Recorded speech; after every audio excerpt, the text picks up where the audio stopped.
എന്തായി തീർന്നില്ല രാഘവൻപിള്ളേ? ഇപ്പൊ തീരും സാർ.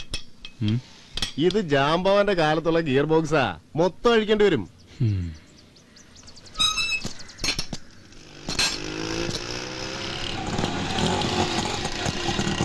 പള്ളിയിൽ പോയി. അല്ല സാറേ, സാറിന്റെ ജീപ്പിന് എന്നിട്ട് പറ്റിയേ? ആ, ജീപ്പിനൊരു ചെറിയ റിപ്പയർ. ബെസ്റ്റ്. ഞാനൊരു കാര്യം പറഞ്ഞ സാറിന് വിഷമം തോന്നരുത് കേട്ടോ. വണ്ടിക്കല്ല, സാറിന്റെ ഡിപ്പാർട്ട്മെന്റ് റിപ്പയർ വേണ്ടേ.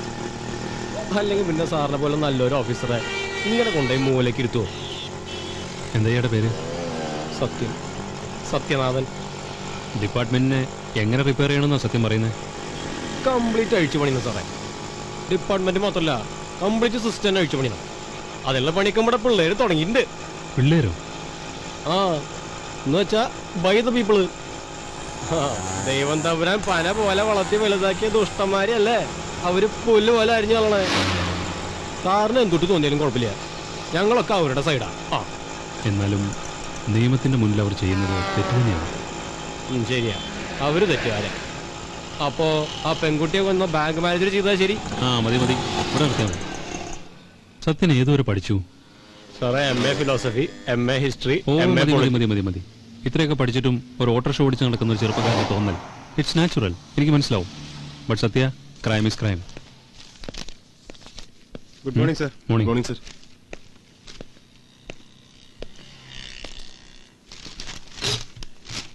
Good morning sir. Good morning. അല്ല, സാറിന് വീണ്ടും പണിയായെന്നാ തോന്നണേ. അതെന്താ? ഫോർ ദ പീപ്പിളിന് പകരം ബൈ ദ പീപ്പിൾ ഇറങ്ങിയിരിക്കല്ലേ? ഓ, അതാണോ? ഒരു വശത്ത് സമ്പന്ന വർഗം അനുഭവിക്കുന്ന ആഡംബര ജീവിതം, ഒപ്പം തന്നെ ഇങ്ങനെ ഒരു ജീവിതാഘോഷത്തിന്റെ പ്രലോഭനത്താൽ മനസ്സു തെറ്റിപ്പോകുന്ന പാവപ്പെട്ട പെൺകുട്ടികളെ ചൂഷണം ചെയ്യാൻ കാത്തു നിൽക്കുന്ന ഇടനിലക്കാർ.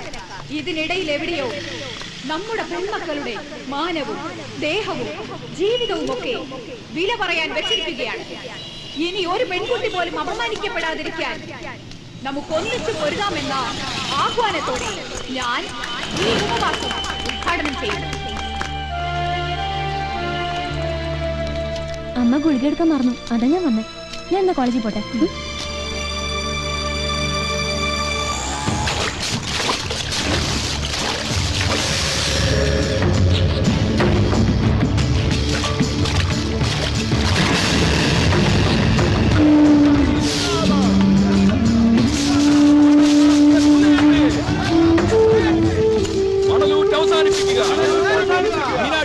സംരക്ഷിക്കുക. സംരക്ഷണ സമിതി സിന്ദാബാദ്. ഈ മണൽ ഇവിടുന്ന് കൊണ്ടുപോകാൻ പറ്റത്തില്ല, ഞങ്ങൾ സമ്മതിക്കത്തില്ല. അത് പറയാ നീ ആരടാ? ഞാൻ ആരെങ്കിലും ആയിക്കോട്ടെ, ഈ മണലൂറ്റിനെതിരെ ഞാൻ കൊടുത്ത കേസിന്റെ വിധി വരട്ടെ. അതിനു മുമ്പ് ഈ ലോറി ഇവിടുന്ന് ഒരടി അനങ്ങില്ല. എടാ, നീ കളിക്കുന്ന ആരോടോ അറിയോ? അറിയാം കുമാര. പഞ്ചായത്തുകളെ മൊത്ത വിലക്കെടുത്ത് 10 ലോറി മണലിനുള്ള ലൈസൻസിന് പുറത്ത് 500 1000 ലോഡ് മണല് കടത്തി കോടികൾ സമ്പാദിക്കുന്ന നിന്റെ മുതലാളിമാരെ ഞങ്ങൾക്കറിയാം. എനിക്കെന്തോ ഒരു പേടിക്കാനൊന്നുമില്ലെന്നേ. ആലുവയിലും വടയാറ്റിലൊക്കെ ഇതിനേക്കാളും എത്ര കൊടികെട്ടിയന്മാരാ വന്നത്. എന്നിട്ട് അവരൊക്കെ ഇപ്പൊ എവിടെ? എന്നാലും എന്റെ ജോണി, ഇത് എന്നാ രാഘവൻ മെമ്പർ ഒരു കാര്യം ചെയ്യും, ആ മേടിച്ച പൈസയൊക്കെ കണക്ക് പറഞ്ഞ് തിരിച്ചു കൊടുത്തേച്ച് പഞ്ചായത്തും ഭരിച്ചെങ്കിൽ ഇരുന്നോ, ബാക്കി ഞങ്ങൾ നോക്കിക്കോളാം. എന്താ? ഭാസ്കര, വണ്ടി അവിടെ കിടപ്പില്ലടാ. അവൻ കടവത്ത് എത്ര മണിക്ക് എത്തുന്ന പറഞ്ഞേ? 10:15 ബോട്ട് എടുക്കും. 10 മിനിറ്റ് നടപ്പുണ്ട്. ഒരു 10:30 10:45.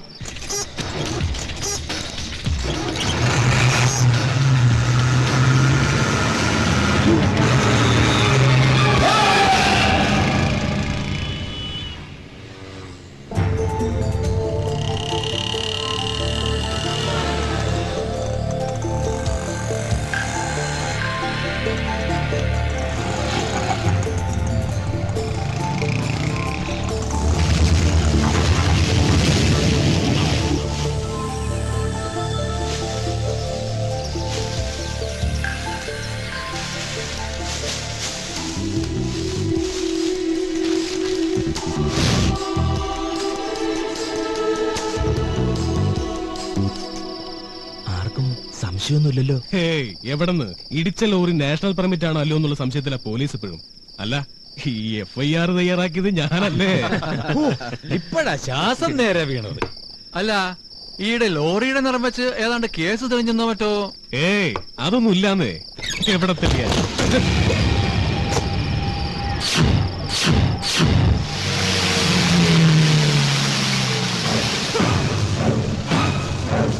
ഈ ഉപ്പ് തിന്നുമ്പോ നീയൊക്കെ അറിയണം ഓരോ തുള്ളി വെള്ളത്തിന്റെയും വില. സംഘമെന്നാരോപിച്ച് ബൈ ദ പീപ്പിൾ തട്ടിക്കൊണ്ടുപോയെന്ന് കരുതപ്പെടുന്ന 4 പേരെയും മരിച്ച നിലയിൽ കണ്ടെത്തി. പുറം കടലിൽ ഉപേക്ഷിക്കപ്പെട്ട ഒരു വള്ളത്തിൽ ബന്ധിക്കപ്പെട്ട നിലയിലാണ് മൃതദേഹങ്ങൾ കണ്ടെത്തിയത്. ബൈ ദ പീപ്പിളിന്റെ തുടർച്ചയായ രണ്ടാമത്തെ ആക്രമണം സത്യത്തിൽ സംസ്ഥാനത്തെ ഞെട്ടിച്ചിരിക്കുകയാണ്. ആഭ്യന്തരമന്ത്രി കൂടിയായ താങ്കൾക്ക് ഇക്കാര്യത്തെക്കുറിച്ച് ഒന്നും പറയാനില്ലേ? ഞങ്ങൾ ആരും ഇവിടെ വെറുതെ കയ്യും കെട്ടിയിരിക്കുകയല്ല. ദില്ലിയിലായിരുന്ന ഞാൻ എല്ലാ പരിപാടികളും റദ്ദു ചെയ്ത് ഇവിടെ പറന്നെത്തിയത് സ്റ്റേറ്റ് ഗവൺമെന്റ് എത്ര സീരിയസ് ആയാണ് ഈ സംഭവത്തെ കാണുന്നു എന്നൊരു തെളിവല്ലേ? എന്നിട്ട് എന്താ സാർ നിങ്ങളുടെ തീരുമാനം? ക്ഷമിക്കണം, ആ കാര്യങ്ങളൊക്കെ DGP നിങ്ങളോട് വിശദീകരിക്കും. സർ, എന്താണ് സർ നിങ്ങളുടെ ആക്ഷൻ പ്ലാൻ? 2 കൊലപാതകങ്ങൾക്ക് ശേഷവും പോലീസ് തുടർന്ന ഈ നിഷ്ക്രിയത്വത്തെ പറ്റി? സുഹൃത്തെ, പോലീസിനെ വിചാരണ ചെയ്യും മുമ്പ് നിങ്ങളൊരു കാര്യം ഓർക്കണം. നാടിനെ കിടുകിടാ വിറപ്പിച്ച ഫോർ ദി പീപ്പിളിനെ ഇരുമ്പഴിക്കുള്ളിലാക്കിയതും ഇതേ പോലീസാണെന്ന സത്യം. ഫോർ ദ പീപ്പിളിനെ പിടിച്ചതിന്റെ ക്രെഡിറ്റ് മൊത്തമായി സ്റ്റേറ്റ് പോലീസ് ഏറ്റെടുക്കുന്നത് ശരിയാണോ സാറേ? അതാ കമ്മീഷണർ രാജൻ മാത്യുവിനെ മാത്രം എടുക്കല്ലേ? സമ്മതിച്ചു. അതേ രാജൻ മാത്യുവിനെ തിരിച്ചു കൊണ്ടുവരാനും ബൈ ദി പീപ്പിൾ എന്നറിയപ്പെടുന്ന ഈ പുതിയ കൊലയാളി കൂട്ടത്തിനെതിരെയുള്ള കേസിന്റെ ചുമതല അയാളെ ഏൽപ്പിക്കാനുമാണ് ഞങ്ങളുടെ തീരുമാനം. എന്താ, തൃപ്തിയായോ? Is it true, sir? Yes, exactly true. He will come back and take charge. We will trap the bloody by the people within hours. മണിക്കൂറുകൾക്കകം. Fine, sir. Thank you. Biggest ever terror the whole police department is facing. For the people കയ്യോ കാലോ വെട്ടിയതല്ലേ ഉള്ളൂ. ഇതിപ്പോ കശാപ്പ് തന്നെയാണ്. The real slaughter. സത്യം പറഞ്ഞ police ശരിക്കും ഇരുട്ടിലാണ്, പൂർണ്ണ അന്ധകാരത്തിൽ. But I have full faith that you can overcome this darkness. For the people പിടിക്കാൻ താൻ നടത്തിയ സാഹസങ്ങളും അതിന്റെ റിസ്ക്കും സഫറിംഗ് ഒന്നും വേണ്ട വിധത്തിൽ അപ്രീഷിയേറ്റ് ചെയ്യപ്പെട്ടില്ല. മാത്രമല്ല, ആ 4 പേരിൽ ഒരുത്തൻ ചത്തപ്പോ സർക്കാരും ഡിപ്പാർട്ട്മെന്റുമല്ല തനിക്കെതിരെ നിന്നു. എനിക്ക് പോലും തന്നെ സഹായിക്കാൻ കഴിഞ്ഞില്ല. But Rajan, I think this is the best chance for you to prove yourself. I wish you all success. I'll do my level best, but I have a request, sir. കഴിഞ്ഞ തവണത്തെ പോലെ please avoid political pressures.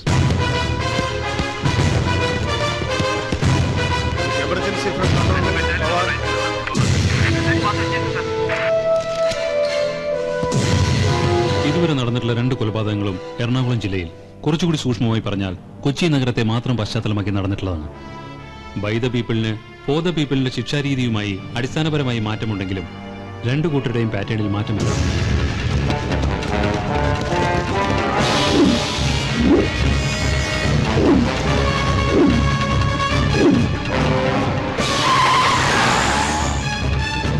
Look, ആദ്യത്തെ കൊലപാതകം നടന്നത് ദാ ഇവിടെ വെണ്ടുരുത്തി പാലത്തിനരികെ. 2ാമത്തെ കൊലപാതകത്തിന്റെ spot ഇവിടെ നടുക്കടലിൽ. 2 കൊലപാതകങ്ങൾക്കും തമ്മിലുള്ള സമാനത 2നും പശ്ചാത്തലമായി കടലുണ്ടെന്നുള്ളതാണ്.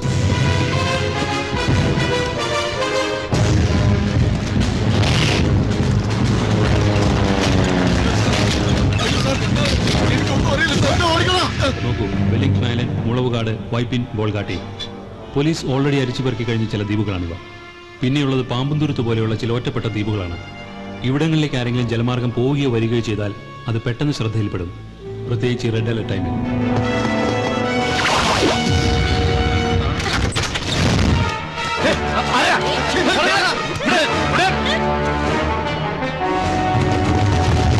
നടുക്കടലിലേക്ക് അവരെ ആരോ കൊണ്ടുപോവുകയും കൊണ്ടുവരികയും ചെയ്തതാകണം. മണൽ മാഫിയ സംഘത്തെ ബൈ ദ പീപ്പിൾ കൊലപ്പെടുത്തിയ ആ ദിവസം കടലിൽ മത്സ്യബന്ധനത്തിന് പോകാത്ത ഫിഷിംഗ് ബോട്ടുകൾ ഏതൊക്കെയാണെന്ന് കണ്ടുപിടിക്കണം.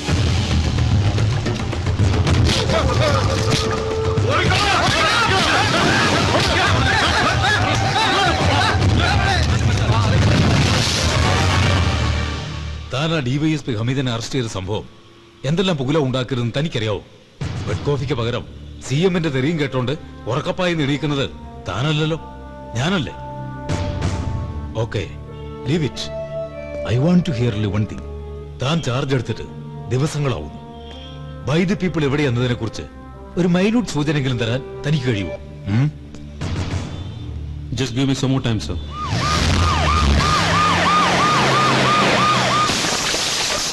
നിങ്ങൾ അവർക്ക് പല സഹായങ്ങളും ചെയ്തു കൊടുത്തതായിട്ട് പോലീസിനറിയാം. ഒരിക്കൽ നിങ്ങൾ അറസ്റ്റ് ചെയ്തതുമാണ്. അതുകൊണ്ട് ഒളിക്കാൻ നോക്കണ്ട. ഒളിക്കാനൊന്നുമില്ല, അവരിവിടെ ഇല്ല. വേണമെങ്കിൽ കയറി നോക്കാം. പിന്നെ ഞാൻ അവരെ സഹായിച്ച കാര്യം ശരിയാ. പല സഹായങ്ങളും ഞാൻ അവർക്ക് ചെയ്തിട്ടുണ്ട്. രാജ്യരക്ഷ ചെയ്യുന്ന ഒരു പട്ടാളക്കാരന്റെ മനസ്സുറപ്പോടെ. നിങ്ങൾക്ക് വേണമെങ്കിൽ ഈ 1.5 കാലം പട്ടാളക്കാരനെ കൊണ്ടുപോയി തല്ലി ചതയ്ക്കാം. ശേഷിക്കുന്ന കാലും കൈയും കൂടി തല്ലി ഓടിക്കാം. എന്ത് വേണമെങ്കിലും ചെയ്യാം. പക്ഷെ നിങ്ങൾക്ക് വേണ്ടത് എന്റെ ഈ നാവിന്ന് കിട്ടില്ല. എനിക്ക് വണ്ടി കേട്ടിട്ട് സാർ. നോ, വേണ്ട. നിങ്ങളുടെ വിശ്വാസം ഞാൻ റെസ്പെക്ട് ചെയ്യുന്നു. But it's dangerous. Be careful. നമ്മൾ ഇതുവരെ ചെയ്തത് സത്യം പറഞ്ഞാൽ കാടടച്ചുള്ള വെടിവെപ്പായിരുന്നു. ഏത് നായാട്ടുകാരനും ആദ്യം ചെയ്യുന്നത് പോലെ ഒരു കാടിളക്കൽ. Now we are changing our plan a little bit. ഓടുന്ന നായ്ക്ക് ഒരു മുഴ മുൻപ് എറിയുക. ഒരു നാടൻ ചൊല്ലാണിത്. I think we can apply that style. Commissioner Rajan Mathew അയാളുടെ അന്വേഷണം ശരിയായ വഴിക്കാൻ നീങ്ങുന്നത്. പക്ഷേ അത് നമുക്കെതിരാ, നാടിനെതിരാ. അതെ, അത് മാത്രമല്ല, അയാളെ കടപ്പുറത്തിട്ട് മുരളിയും കൂട്ടിനെയും തല്ലി ചതച്ച് ബോട്ടിയാടി ചെന്ന് ശ്രീനി അയാൾ ഉപദ്രവിക്കുന്നുണ്ട്. നമുക്ക് വേണ്ടി നിന്നവരെയൊക്കെ. ഇങ്ങനെ പോയാൽ അയാളെ ഇവിടെ എത്താൻ അധികം സമയമൊന്നും വേണ്ടി വരില്ല. അതിനു മുമ്പ് അയാളെ തട്ടണം. ബൈ ദ പീപ്പിൾ ഇമ്മീഡിയറ്റായി ആക്രമിക്കാൻ സാധ്യതയുള്ള ചില വമ്പന്മാരുടെ പേരുവിവര പട്ടികയാണിത്. ഇവരെ കുറിച്ചാണ് നാം ഇനി അന്വേഷിക്കാൻ പോകുന്നത്. ഇവരിലൂടെ ബൈ ദ പീപ്പിളിലേക്ക് ഒരു ഷോർട്ട് കട്ട്. നിക്ക്, തീരുമാനിക്കാൻ വരട്ടെ. ആ മനുഷ്യൻ ആർക്കും ഒരു ദ്രോഹം ചെയ്യുന്നില്ലല്ലോ. 5 പൈസ കൈക്കൂലി വാങ്ങുന്നില്ല, കള്ളക്കേസ് എടുക്കുന്നില്ല. നമുക്കെതിരാണെങ്കിലും നല്ലൊരു ഓഫീസറാ. എന്തിനാ പിന്നെ നമ്മുടെ വിവേകിനെ അയാൾ ഇടിച്ചു കൊന്നത് മല്ലി മറന്നോ? ശ്രീധരൻ ഗുരുക്കൾ, മുൻ മന്ത്രി. പാർട്ടി വിട്ടു പാർട്ടി മാറാൻ നിമിഷാർത്ഥം പോലും വേണ്ടാത്ത ഗന്ധർവ ജന്മം. കേരള ടുഡേ ചാനലിന്റെ silent director, the great benami big brother. സൾഫാൻ കീടനാശിനി കേസിൽ വിചാരണ നേരിടുന്ന ഗുരുക്കൾക്ക് നേരെ സ്വാഭാവികമായും ബൈ ദ പീപ്പിളിന്റെ ആയുധങ്ങൾ നീണ്ടേക്കാം. മല്ലി, നാട്ടിലെ കൊള്ളരായ്മകൾക്കെതിരെ ഇറങ്ങി തിരിച്ചവരാ നമ്മൾ. മുമ്പ് ഫോർ ദ പീപ്പിൾ ചെയ്യാൻ ശ്രമിച്ചത് തന്നെയാണ്. കമ്മീഷണർ രാജൻ മാത്യു ചെയ്തത് എന്താ? ഫോർ ദ പീപ്പിളിനെ പിടിച്ചു. ഇപ്പോ നമ്മളെ പിടിക്കാൻ ശ്രമിക്കുന്നു. ഫലത്തിൽ അയാൾ നമ്മുടെ നാടിന്റെ ശത്രുക്കൾക്കാണ് സഹായം ചെയ്യുന്നത്. അതുപോലെ തന്നെ ഏതാനും ലക്ഷം ലിറ്റർ വെള്ളം മാത്രം എടുക്കാവുന്ന ഒരു കൊച്ചു ലൈസൻസിന്റെ മറവിൽ ആയിരക്കണക്കിന് ലക്ഷം ലിറ്റർ വെള്ളം ചോർത്തി കോളയും മിനറൽ വാട്ടറും ബിയറുമാക്കി മാറ്റി ഈ നാടിനെ മരുപ്പറമ്പാക്കുന്ന മൾട്ടിനാഷണൽ കമ്പനി ഏജന്റ് ഭാഷ മുഹമ്മദ്.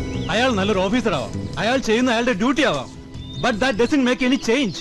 കോടതി വെറുതെ വിട്ടെങ്കിലും രാജമല്ലി കേസിലെ മുഖ്യ കുറ്റവാളിയെന്ന് ജനം കരുതുന്ന മുൻ MP Scaria Mannumplackal. So we are starting the countdown now. അപ്പോ നമ്മൾ തീരുമാനിക്കുന്നു. നമുക്കറിയേണ്ടത് രാജൻ മാത്യു അൺഒഫീഷ്യലായ എന്തെങ്കിലും ആവശ്യത്തിന് വരുന്ന ഏതെങ്കിലും ദിവസം തനിച്ച് സഞ്ചരിക്കാൻ സാധ്യതയുണ്ടോ എന്ന് മാത്രം. രാത്രിയോ പകലോ ഒന്നുകൂടി അറിഞ്ഞു കഴിഞ്ഞാൽ കൂടുതൽ എളുപ്പം. വല്ലി,